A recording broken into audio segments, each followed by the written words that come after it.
And hello, my name is Batul.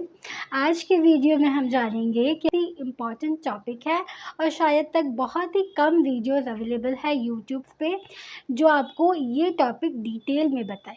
आज इस video में मैं आपको एक बहुत ही डिटेल वीडियो में बताऊंगी कि अगर आपके पास एक बुकिंग आ जाती है तो आप उसे कैसे कंफर्म कर सकते हैं, क्लाइंट कंफर्मेशन क्या होता है, कंसल्टेशन क्या होता है, आपको क्या चीज़ों का ध्यान रखना है और अगर आप एक फ्रीलांसर मेकअप आर्टिस्ट हैं तो आपको किन चीज़ों के बारे में पता होना चाहिए। सबसे पहले तो आपका welcome to the makeup industry. मैं भी एक मेकअप आर्टिस्ट हूँ और मैं इस मेकअप इंडस्ट्री में 5 साल से वर्क कर रही हूँ। मुझे बहुत सारे क्लाइंट्स के एक्सपीरियंस हो चुके हैं।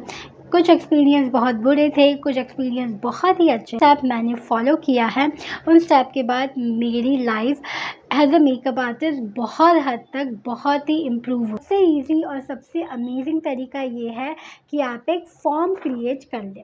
जैसे मैंने एज अ मेकअप आर्टिस्ट अपने क्लाइंट के लिए एक क्लाइंट कंसल्टेशन फॉर्म बनाया है। इन क्लाइंट कंसल्टेशन फॉर्म में मैं बहुत बेसिक जो एक प्रोफेशनल वे चीज़ें उनसे पूछती हूँ और अपने टर्म एंड कंडीशन के बारे में भी उन्हें बताती हूँ। सबसे पहले आपको उनका नेम, उनका डिटेल और उनका वेन्यू का डिटेल पता होना चाहिए जिससे आप उनके स्लॉट को बुक कर पाए। उसके बाद आपको उनके फंक्शंस के बारे में पता होना चाहिए कि वो कौन से फंक्शन के लिए मेकअप देख रहे हैं। एग्जाम्पल वेडिंग, रिसेप्शन, एंगेजमेंट या पार्टी।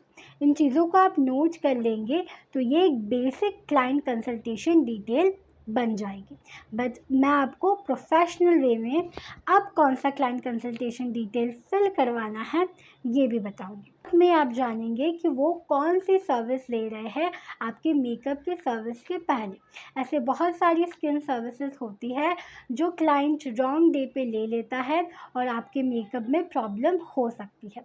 फॉर एग्जांपल अगर वो फेशियल ले रहे हैं तो उन्हें एटलीस्ट 4 दिन का गैप चाहिए। उन 4 दिन के गैप के बाद ही वो मेकअप कर सकते हैं। वो पीलिंग करवा रहे हैं तो उन्हें एटलीस्ट 7 डे का टाइम चाहिए। उन 7 डे के बाद ही वो मेकअप करवा सकते हैं। ये सर्विसेज मोस्टली ब्राइड लेती है तो आपको इनको इन्फॉर्म करना है और आप उन चीज़ों को भी नोट डाउन कर देंगे ताकि फ्यूचर में अगर उन सर्विसेज से कोई प्रॉब्लम हो और वो ब्लेम आप पे करे तो आपके पास उन चीज़ों का रिकॉर्ड हो और आप एक सेफ साइड में अपने बिजनेस को रन कर पाए। कि प्रॉब्लम्स के बारे में भी मेंशन करेंगे और उन प्रॉब्लम्स को भी नोट डाउन करेंगे ताकि आप उन प्रोडक्ट्स को कैरी कर पाए। जैसे अगर उनको एक्ने है, मार्क्स है, पिगमेंटेशन है तो आप वो सारी चीज़ें नोट डाउन करेंगे जिससे आपको ईज़िली चीज़ें याद रहे और आप वही प्रोडक्ट लेके जाएं जो रिक्वायर है। कोई इम्पॉर्टेंट नोट आपके पास से लिखवा रहे हैं, जैसे उनको कुछ पर्टिकुलर लुक चाहिए, जैसे सॉफ्ट मेकअप चाहिए, सॉफ्ट मेकअप के साथ साथ वो क्या ग्लॉसी लुक लेना चाहते हैं या लाइट ग्लिटर वो चाहते हैं या डूई मेकअप के साथ वो एक सॉफ्ट हाइलाइटर चाहते हैं। ये सारी चीज़ें आप मेंशन करवा। ये सारी हो जाती है बात क्लाइंट कंसल्टेशन की। बट क्लाइंट कंसल्टेशन के साथ साथ आप उसी फॉर्म में अपना टर्म एंड कंडीशन मेंशन करेंगे। आपको टर्म एंड कंडीशन क्यों मेंशन करना है और टर्म एंड कंडीशन आपको क्यों क्लाइंट को देना है।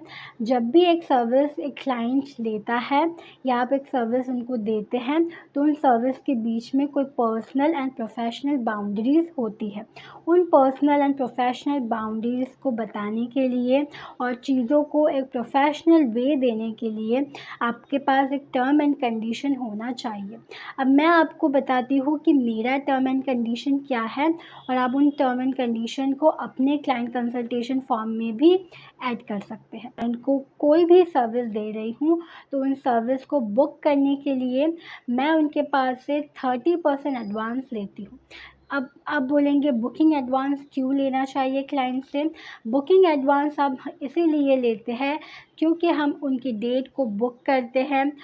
उन 30% बुकिंग में मैं जैसे एक्सपेंसेस, मेरा ट्रैवलिंग एक्सपेंसेस है, मेरा हेयर एक्सेसरीज एक्सपेंसेस है, जैसे फ्लावर्स है, बेबी ब्रेथ है, अगर क्लाइंट ने उन पैकेजेस में लिया है तो मैं उस सर्विस एक्सपेंसेस से उन एक्सपेंसेस को यूज़ कर सकती हूँ।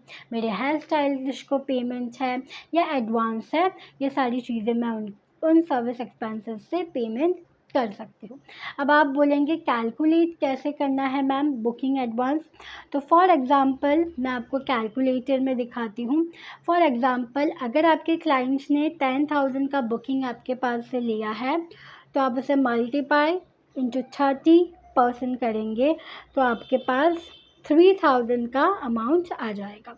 ये 3,000 आपका बुकिंग अमाउंट होगा जो आप डिडक्ट करके बाकी का अमाउंट उनसे चार्ज करेंगे। कंसल्टेशन के बारे में जानना है तो मैं डिस्क्रिप्शन में पूरा क्लाइंट कंसल्टेशन आपको रिटन में भेज दूँगी, जिससे आप अपने क्लाइंट कंसल्टेशन फॉर्म में लिख पाए।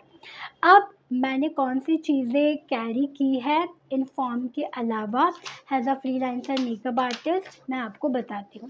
पहले तो आपको एक क्लाइंट कंसल्टेशन फॉर्म होना चाहिए जिसमें आप क्लाइंट की सारी डिटेल लिखेंगे, यहाँ पे टर्म एंड कंडीशन लिखेंगे और अपना और क्लाइंट का सिग्नेचर करवाएंगे, जिससे उनका स्लॉट बुक हो जाएगा और वो कंफर्म हो जाएंगे कि वो ये बुकिंग सर्विस लेना चाहते हैं आपके टर्म एंड कंडीशन पे और वो एग्री है आपके साथ आगे वर्क करने के लिए।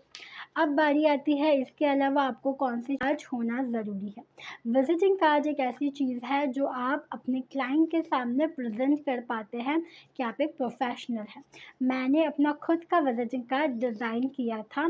डिज़ाइन के लिए मैंने यहाँ पे विस्टा प्रिंट यूज़ किया था। मैं डिस्क्रिप्शन में वो लिंक भी दे दूँगी, अब वहाँ से अपने खुद के विजिटिंग कार्ड डिज़ाइन कर सकते हैं। मैंने यहाँ पे अपना वर्क मेंशन किया है और मैंने अपना विजिटिंग कार्ड मेंशन किया है और मैं कौन से सर्विसेज देती हूँ ये भी मैंने मेंशन किया है इस विजिटिंग कार्ड में। बिल बुक भी है जिससे मैं अपना जो भी अमाउंट है कि उन्होंने कितना मुझे टोकन दिया था, कौन से सर्विस के लिए बुकिंग करवाया है और कितना बाकी है, ये सब कुछ मैं वो बुक अमाउंट में फ़िल करके उनको देती हूँ एज अ रिसिप्ट, जिससे आप उनकी सारी इन्फॉर्मेशन फ़िल कर पाए कि वो कितने फंक्शंस के लिए देख रहे हैं, कितना पेमेंट उन्हें करवाया है, वो कौन सी कलर का लहंगा पहन रहे हैं, कौन सा मेकअप देख रहे हैं, उन्हें हेयर का कुछ इशू है तो आप हेयर एक्सटेंशन लेके जाएंगे, या कुछ फ्लावर्स वो पर्टिकुलर देख रहे हैं, जैसे वो रेड फ्लावर देख रहे हैं, वाइट देख रहे हैं अपने लहंगे के लिए, तो वो सारी चीज़ें आप इस बुक में नोट करेंगे, जिससे आपको पता होगा कि ये पर्टिकुलर क्लाइंट ने इन पर्टिकुलर चीज़ों की डिमांड्स आपके पास की है। So guys, as a freelancer makeup artist आपके पास ये सारी चीज़ें होनी ज़रूरी है। इन सारी चीज़ों के बारे में आपको पता होना चाहिए।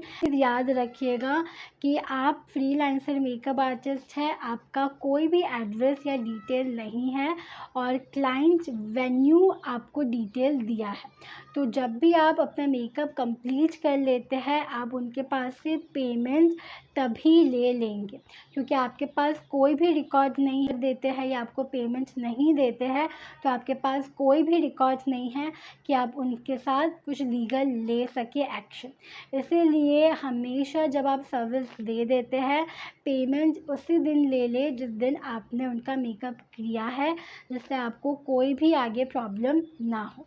दूसरी बात यह है कि आप जब भी क्लाइंट के पास से कोई भी आउट स्टेशन बुकिंग लेते हैं तो आप हमेशा क्लाइंट का आधार कार्ड या उनका फ्रेंड या उनके फैमिली का आधार कार्ड लेके ही उन बुकिंग में अप्रूवल लें, क्योंकि ऐसे बहुत सारे स्कैम हुए हैं मेकअप आर्टिस्ट के साथ जो आउट स्टेशन होते हैं स्कैम। तो उन आउट स्टेशन स्कैम और सेफ्टी के लिए कंसल्ट स्टाइलिश और टीम का भी आपको ध्यान रखना है। तो जब भी आप क्लाइंट आपको बुक करवाता है आधार कार्ड का डिटेल ज़रूर लें अगर वो आउट स्टेशन बुकिंग है। आपके इन स्टेशन बुकिंग नहीं है। तो अब आउट स्टेशन बुकिंग का मतलब ये है कि मैं गुजरात से बिलोंग करती हूँ, तो मुझे अगर राजस्थान या केरला के साइड कोई क्लाइंट का बुकिंग आता है तो मैं आधार कार्ड ज़रूर लूँगी फॉर माय सेफ्टी पर्पस, और उन आधार कार्ड को मैं सेव रखूँगी ताकि इन फ्यूचर मुझे कोई इशू हुआ तो हम लीगली एक्शन ले सकें। सबसे इम्पॉर्टेंट चीज़ मैं आपको बताना चाहूँगी, अगर आप क्लाइंट कंसल्टेशन के टाइम पे जाते हैं क्लाइंट के घर पे या उनके वेन्यू पे, तो एक बहुत लाइट नेचुरल मेकअप ज़रूर कैरी करके जाए, खुद को प्रेजेंटेबल बना के जाए, ग्रूमिंग अच्छे से करके जाए। अब प्रेजेंटेबल और ग्रूमिंग का मतलब ये नहीं है कि आप कोई एक्सपेंसिव या ब्रांडेड कपड़े पहन लीजिए या ब्रांडेड चीज़ें पहन लीजिए। इसका मतलब ये है कि आप एक डिसेंट तरीके से क्लाइंट के सामने प्रेजेंट होके जाइएगा, जिससे क्लाइंट को पता चले कि आप एक प्रोफेशनल मेकअप आर्टिस्ट हैं और आप अपना खुद का मेकअप बहुत अच्छे से कर रहे हैं, और क्लाइंट को भी आप उतना ही ब्यूटीफुल बनाएंगे उनके बुकिंग डे के दिन। सो गाइस, ये था मेरा एक बहुत ही इंफॉर्मेटिव शॉर्ट क्यूट वीडियो है जो फ्रीलांसर मेकअप आर्टिस्ट के लिए इंफॉर्मेटिव है, और शायद ऐसा कोई वीडियो इंटरनेट पे अवेलेबल नहीं है, तो मैंने सोचा कि मैं आपके लिए एक इंफॉर्मेटिव वीडियो बनाऊं। मेरे सब्सक्राइब कर लीजिएगा, मैं ऐसे ही बहुत सारे इंफॉर्मेटिव रील्स एंड वीडियोज़ लेके आने वाली। Thank you so much guys watching this video, I hope you love it. Bye every